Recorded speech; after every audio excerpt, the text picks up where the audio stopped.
Thank you for your subscriptions, and thank you for your attention. We're on our way to getting monetized, so I would appreciate you watch all my videos, share it with your friends, and if you haven't already, please press the subscribe button and leave a comment below.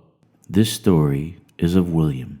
William is 10 years old, and unlike other boys, William will be contacted by God. It happened one night when going to sleep that after a few hours he was shaken by his mom to wake up. When he woke up, he was surrounded by his father, his sister, and his brother-in-law. They were all looking curiously and anxiously at him. You see, during the night, William started to shake. He stopped breathing, and he made noises, which woke his mother up. And seeing his condition, his mother called everyone, the neighbors, his sister, and an ambulance to come take him to the hospital. At the hospital, William succumbed to many medical tests, some incredibly invasive and painful. He remembered when they took liquid out of his spine, how incredibly painful that was. These episodes, starting at 10 years old, continued throughout his life. But as he got older, certain other things began to happen.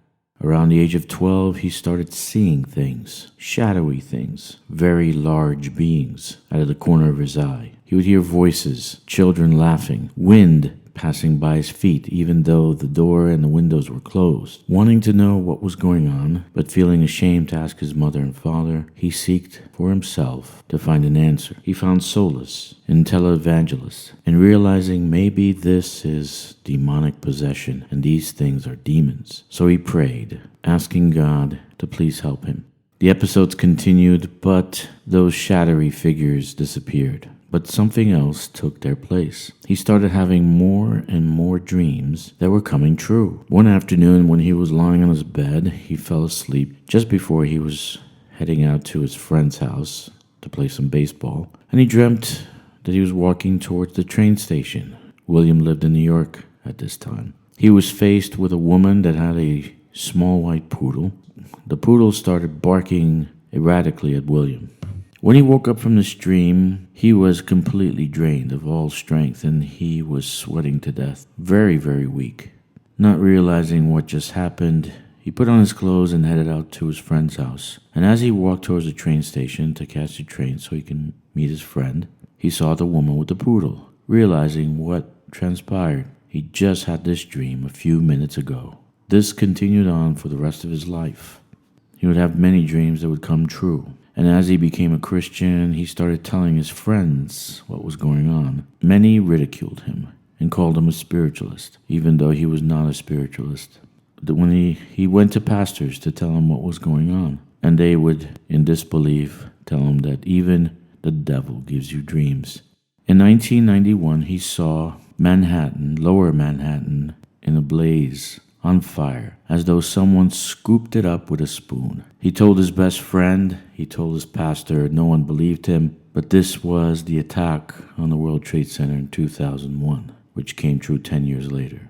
Seeing that God was talking to him, he decided to keep quiet, to not share these things with anyone, because it would bring ridicule, persecution, and people would shun him. The episodes that started at age 10 continued on all throughout his life, his college career, his marriage. He told his wife the things that would happen to him. She semi-believed him, but when things started to come true, she started to believe 100%. That one dream that was recurring since he was 10 years old happened so many times that William became desensitized to it. He decided to forget about it. In his teenage years, he would have stomach cramps, ulcers, because it was so detrimental. And the one dream branched out to others. The same place, the same location, but from different views. When he turned 30, William and his wife went to California, moved there for good, and they decided to go see the most beautiful beach that everyone said existed in California, Santa Monica Beach. He had never been to California. He and his wife loved the beach. At most, he visited beaches in Florida.